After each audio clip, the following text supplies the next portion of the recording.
Welcome to the Salmon Runs YouTube. Enjoy the video. You begin by confirming Windows Edition and that you have administrator rights so the backup can run without interruptions.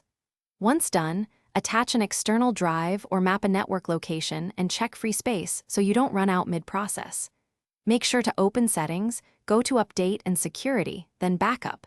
That launches the only supported Windows backup path. From here, you'll choose File History or a system image. I'll guide you through the required options and why each matters. You now choose between File History for continuous file copies and a system image for a full disk snapshot. Pick based on restore needs.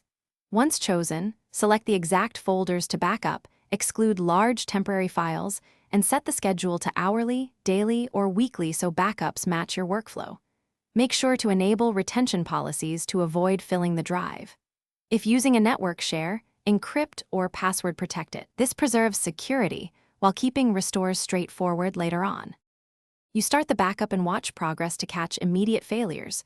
Once complete, verify by opening a backed up file and checking timestamps. Then test restore of a single file or create a recovery drive so you know the process works under pressure. If something goes wrong, make sure the destination drive is NTFS, confirm network permissions and admin rights, and install pending Windows updates. Often resolving permissions or format issues fixes failures quickly. If errors persist,